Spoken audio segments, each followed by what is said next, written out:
Hello friends, welcome back to our channel Lab Learnings.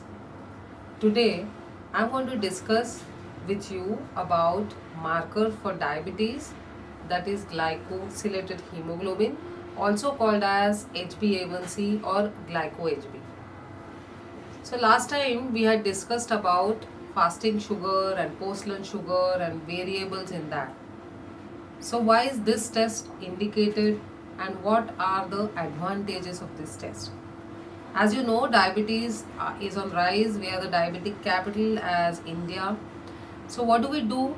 This is the marker which has been suggested by ADA, American Diabetic Association, as now the diagnostic marker along with prognosis. Previously, it was just a prognostic marker. So what is the advantage of this marker? It's a blood test which is a simple blood test which is taken independent of your dietary restrictions, of your medicines. You can just walk in any time of the day and get this test done from your lab. Most of the labs do this and the results are available within 3 to 4 hours. What are the ranges? So the ranges are very clearly defined. Anything between or about around 5.6 is normal.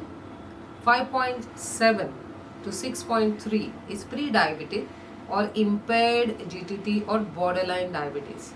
That is where if we catch our patients, we always tell them they can come back to normal with just mere lifestyle changes. And anything above 6.5 is diabetic. So as I said, and I would like to stress, this test is independent of any food and intake or medicines, okay, any time of the day. Now my patients ask me that, Dr. Aparna, then should we do fasting and post lunch if this is the diagnostic test?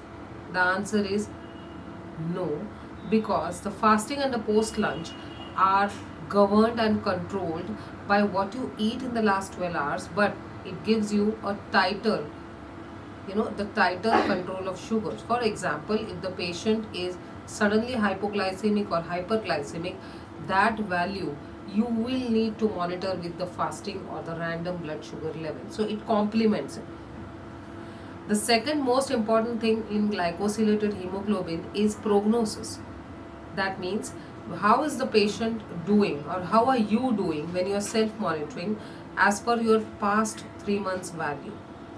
So it comes as a calendar or as a prognostic marker for the patients about their diabetic control or the glycemic control. The most important thing is higher the value, say value above 8 or 9, it is directly proportional to micro and the macrovascular complications like cardiac, renal, eye, retinal complications. So if the value is higher, it is proportional to these complications. That is where we alert the patients with medications and the lifestyle changes. So the most important take home is glycosylated hemoglobin should be done once in 3 months. It gives you the control of sugar for the next 3 months or the period of 3 months. So mark your calendar with that so that you don't miss out on that. Okay. Number 2, I request in all my presentations that do not change your labs, because every lab will have a different system and different kind of methods or variations. So stick to one lab and discuss the results with your physicians and take corrective actions. So the most important thing is, yes, you can walk in, you can call for a home visit, get this test done. Don't miss out on the 3 months time, because that is what will give you your diabetic calendar of your health. With that, we end the topic of glycosylated hemoglobin on Lab Learnings. If you like this, please subscribe to our channel Lab Learnings. I look forward to your suggestions and comments into our comment box. I would love to come back to you with the answers. Till then, stay safe and healthy. Thank you.